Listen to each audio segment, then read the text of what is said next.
Wind rustles in the trees. Crows caw softly in the gloaming. As I scan the quiet forest in search of any possible threat, the prince at my side murmurs, "It's so peaceful here."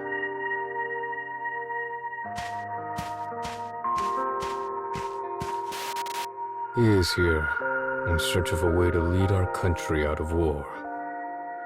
And as he travels from nation to nation, preaching his message of peace, I walk at his side to protect him from those who refuse to listen.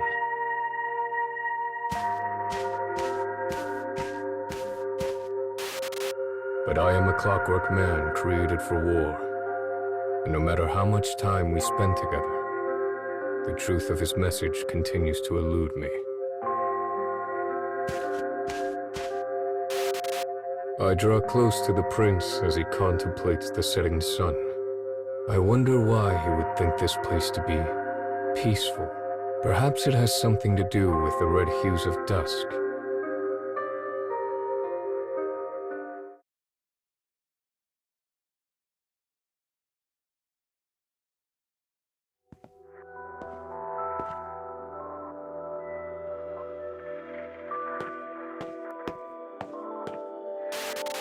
As the prince's disease worsened, so did grow his impatience. It would seem he desires to achieve peace as quickly as possible. So when I suggest we rest in a church until he feels better, it takes a good deal of effort to get him to agree.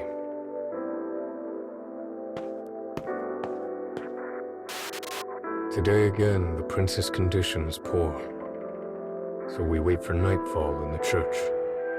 I take this opportunity to ask him, what is a peaceful world? He looks at me with surprise, but a willful flame burns in his eyes.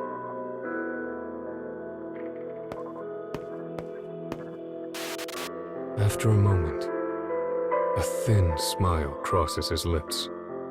He reaches out, puts a hand on my chest, and says, "It means you never have to hurt here." It must be a different sort of pain from wounds as I know them. He does not notice my lack of understanding and continues to talk. I simply nod my head, hoping it will bring him energy.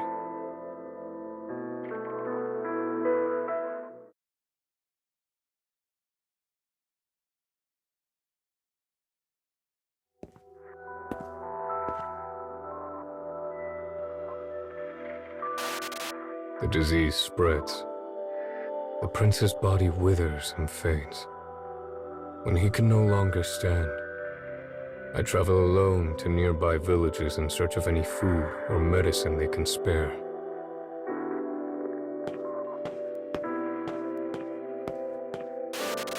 In the villages, I see people driven mad by the horrors of war. They grieve for lost family. They curse their empty bellies, and they all turn their weapons on me, the clockwork man.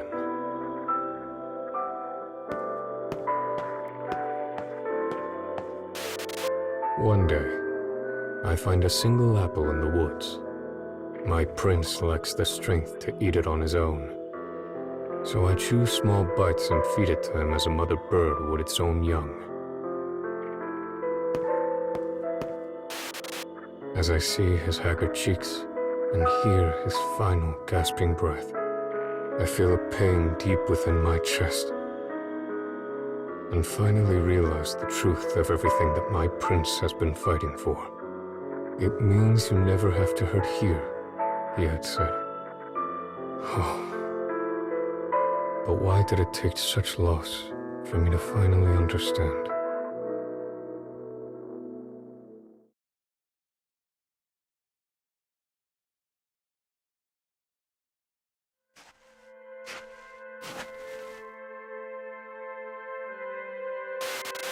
My body is ravaged by rust. My memories grow defective. Yet I stay by his side, my prince who time eroded.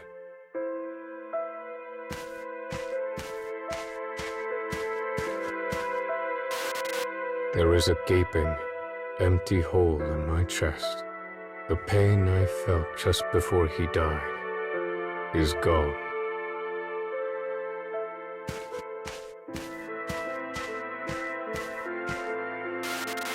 I will paint this church red. I will use the blood of humans who denied his salvation and now intrude on his slumber.